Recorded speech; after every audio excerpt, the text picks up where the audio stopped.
Hello and welcome to Glanbia's Dairy Focus. In this week's episode we will talk about weaning of dairy calves and nutrition application for first cut silage. Now that calves are getting to the 8-week, 10-week or even 12-week old stage, it is time to start thinking about weaning because the calves are no longer solely dependent on milk for their nutrition. However, better than going by the age of the calf is going by the weight of the calf, and calves really need to have doubled their birth weight by the time they're being weaned. So a 40 kilogram calf at birth needs to be at least 80 kilograms when it's being weaned. On top of that, the calves need to be able to consume enough of an alternative nutrition source before they're being weaned to avoid a growth check. So that means that from a calf concentrate point of view, calves that are being group housed need to be eating 1.5 kilos of concentrate consistently per day. So for a group of 10 calves in a pen, for example, they need to be going through 15 kilograms of calf concentrate per day consistently before they can be weaned successfully. Now ideally this is something like an 18% calf crunch or calf nut that also contains some fibre. But when concentrates were introduced weeks ago, the calf should have already had access to drinking water and a fibre source such as straw or hay.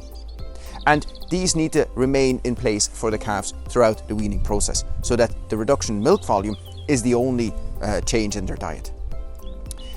Now for specifics on feeding rates, be it once a day or twice a day milk feeding and the weaning process, I point you towards the GAIN heifer rearing program.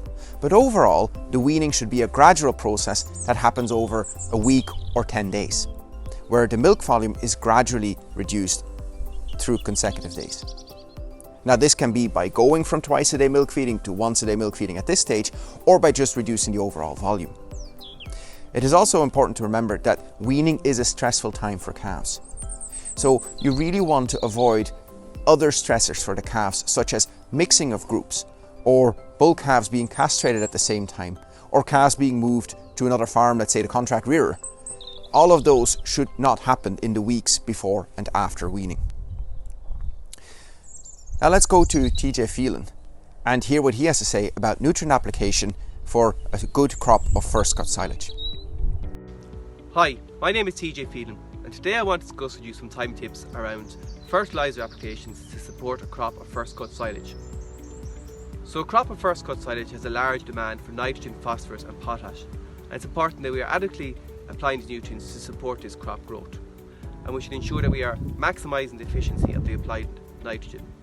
So putting this out where we have highly productive ryegrass swards that have been recently reseeded, that have a good soil fertility and a good soil pH, will ensure maximum efficiency.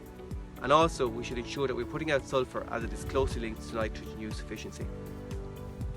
We should be utilising the slurry that we have available on the farm as it's ideally balanced to support a crop of first cut silage.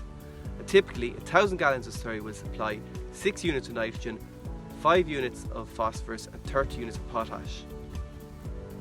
Where we apply this using low emission slurry techniques, it'll increase our nitrogen content by approximately 3 units. As always, before applying any chemical fertiliser or slurry, we should ensure that weather conditions are suitable, and where we have any water bodies present on the farm, we should ensure that we maintain our buffers. So for slurry, that should be at least 5 metre buffer, and for chemical fertiliser, a buffer of at least 2 metres. Thank you. Thank you, TJ. Now, one final reminder is have a look at the herd disease screening results that should have arrived in the last week or two and assess how your stomach worm and liver fluke control was during the winter housing, and if there's any other diseases that need to be controlled within your herd through either vaccination or other testing. If you have any questions on any of the topics covered here in this week's episode, please talk to your local Glanbia representative or log on to glanbiaconnect.com.